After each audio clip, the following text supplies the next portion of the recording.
Hello guys, this is Marish. Ayan. So, this is our new page, Manifest 8 public group page para sa lahat. You can join here.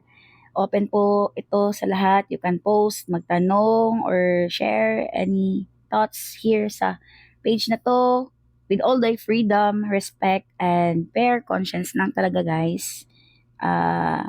Maging love and kindness lang tayo sa bawat isa and support each other. Ayan. Thank you so much.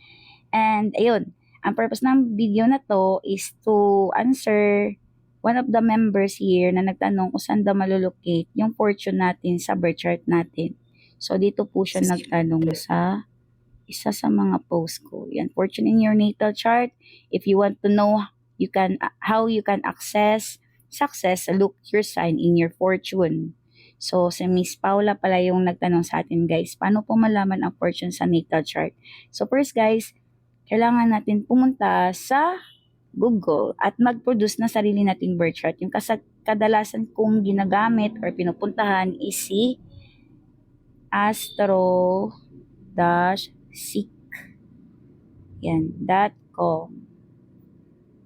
Yan, so kung nandito ka na sa site, look for birth chart. Click birth chart. Next is, kailangan may exact birth date, year, month ka, eksaktong oras na nandun sa NSO or birth certificate mo. So, dapat oras at minuto at AM or PM ka. Then, birthplace or birth city. So, for example, 8, then March, at saka 1990. Ayan, then exact time, 6 a.m., 11 minutes. Ayan, 6:11 a.m. in the morning.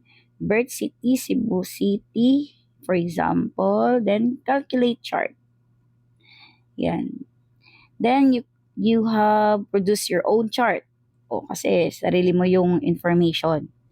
Dito makikita mo, ayan na yung chart mo. Siyempre, parang, di ba, kung bago ka pa lang, mahirap siyang intindihin. So, pwede mo siyang ma-download din, guys. Ayan, click download. And once it's downloaded, you click the file. Pero kung you can also see it in the full chart, dito siya. Ayan. So, kung makikita mo dyan, guys, yan yung chart natin.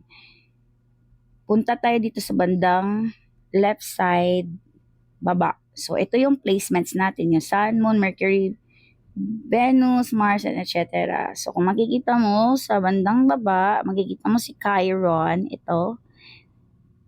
Baba niya si Fortune. So, si Fortune, yung mukha ng sign niya is circle na may X sa gitna.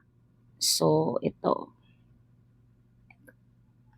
So, once na nakita mo na yan, guys, ilocate mo siya dito sa iyong chart na nasa taas. So, this is the chart. Ito. Then, look for the sign. So, kung makikita mo guys, ito. Makikita mo si Fortune. Andito siya sa 5th house in the sign of Leo. So, ganun lang kadali hanapin si Fortune sa chart mo. At ganun din kung paano gumawa ng sarili mong birth chart or ng natal chart. So, si Fortune kasi guys is, or the lot of fortune, isa siya sa mga sensitive points sa natal chart natin na nagre-represent ng prosperity, success, and well-being. Kaya isa siya sa magandang tignan kung saan natin makikita or ma-access ang isa sa mga ways kung paano tayo magsasucess sa buhay. Kaya ayun lang. Thank you so much. At isa pala guys, dito malalaman mo rin may mga interpretations doon pag nakita mo na yung chart mo. So you need to scroll and explore. So ayun lang. Love you guys. See you around again. Thank you so much na nagtanong at nag-participate. I love you po. Naklik ko na. Bye!